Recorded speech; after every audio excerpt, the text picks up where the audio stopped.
And since you are a war correspondent, I thought we would talk about war because it is what everything in the news today is war. I mean, especially the ones in Ukraine and Gaza and the Ukraine war. We haven't talked about it in a while, but it's big in the news this week because the Republicans want to link more aid to Ukraine. Okay, let's be honest.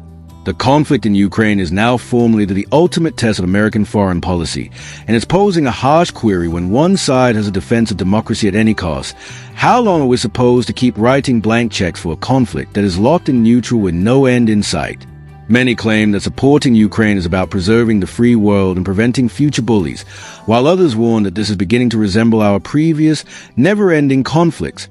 You know, the ones that cost us money and brought us nowhere. Jane Ferguson and John of Lane launched into a tirade after Maher's real-time attack, declaring, "We have to keep funding Ukraine to stop Russian expansion." Maher, meanwhile, wasn't buying it and questioned whether this was just another unrestricted money pit that would leave Americans destitute and disillusioned. The real question is whether history will view this as a valiant last stand against oppression or as just another trillion-dollar era masquerading as patriotic speeches. This is not just about Ukraine. It's also about whether the West still has any real backbone and whether America can truly balance world leadership without destroying its own economy. Keep an eye out because the response will influence both your world and your finances.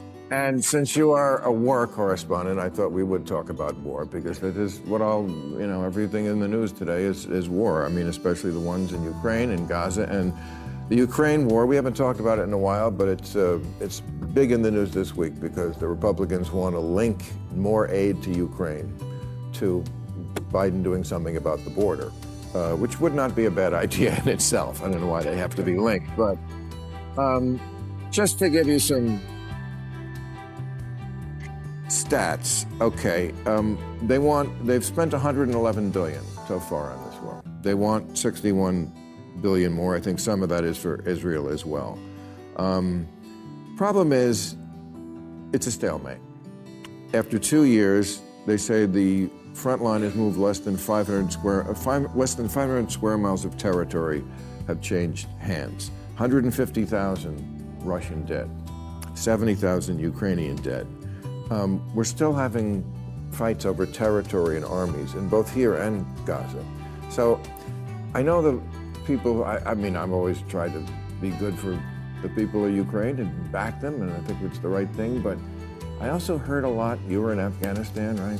Remember Iraq, in both wars, we can still win this thing, but we couldn't in either one. What's your assessment on whether we can still win this one? Okay, let's examine this from Bill Maher's perspective since, to be honest, he is the one posing the queries. Many people are too afraid to return to Ukraine. While it may seem admirable on paper to stand up to Putin with democracy and freedom and all the right buzzwords, the mayor is bringing reality into the discussion right away, asking how much it will cost and how long Maher has been warning about this kind of thing.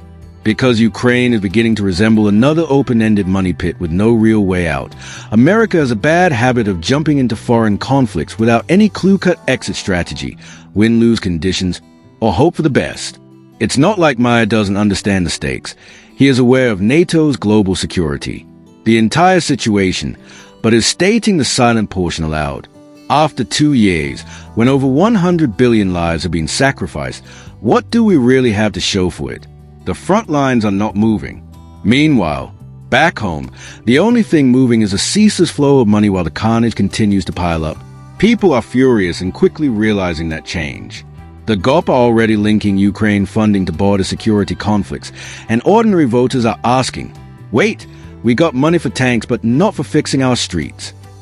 Americans are dealing with crumbling cities, broken healthcare, and skyrocketing crime, and DC is writing blank checks to a war halfway around the world. In summary, Maher is pointing out the law of diminishing returns. If you continue to pour money and weapons into a deadlock with no actual result, when will you acknowledge that it was a poor investment?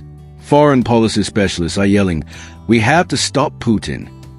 Are we really winning anything, or are we just setting ourselves up for the same disaster cycle we've seen way too many times before?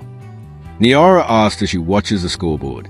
That is not cynicism, Rather, it is a lesson from history that America cannot afford to repeat. It's dangerous to compare the war in Ukraine with the post-9/11 counterterrorism wars, where America was really sort of fighting shadows. They were chasing terrorists around the world.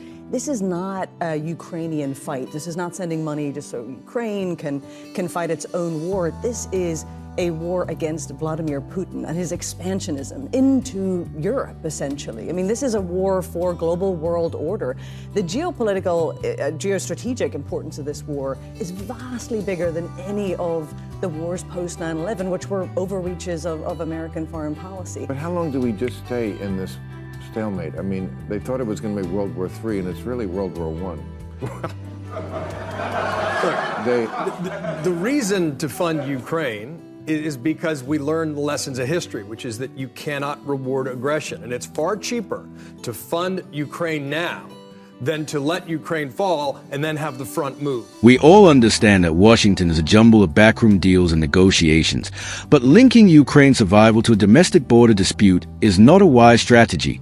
It's pointless point scoring at the expense of an entire international alliance. John Avlon, a centrist and staunch supporter of bipartisanship, is calling this what it is: short-term dysfunctional thinking. Let's cut through the noise, because the growing Republican opposition to Ukraine aid is not just politics as usual. It's a huge red flag for America's global leadership and our commitment to democracy itself. You don't have to agree with every U.S. foreign policy decision to understand that supporting Ukraine is about more than simply charity. It's also about preventing the collapse of the international order if we begin to consider aid as a political tool. Football flipping it on and off based on who's shouting the loudest on cable news. We're sending a huge message to the world that you can't trust America anymore. Allies will think twice, and enemies will begin planning their next moves. Then there's Jane Ferguson, a war correspondent who has actually been on the ground and isn't talking theory. She's seen what happens when aid stops coming in. More blood is shed, more territory falls into Putin's hands. And to anyone listening, Ukraine isn't just fighting for itself, it's fighting for the security of Europe as a whole, and they're using that as a negotiating chip in Washington. If you think she's being dramatic, consider history. Ferguson's warning is obvious. This is precisely how we failed to stop Hitler early on. Drama is a smack in the face to every soldier, every family, and every civilian evading missiles right now. Appeasement doesn't stop war. It guarantees a bigger, bloodier one later. If Putin wins in Ukraine, it doesn't end there. If we let dictators run amok, we saw it happen with Pearl Harbor, and if we screw this up, we'll see it again. This isn't about starting another endless war. It's about ending one before it spreads and costs far more American lives and dollars later.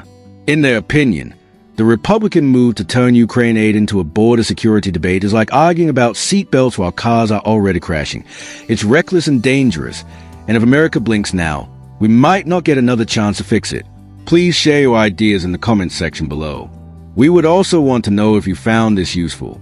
Analysis: press the subscribe button, hit the like button, and share it with your group to ensure you don't miss any of these in-depth dives. We appreciate your time and attention, and we'll see you soon.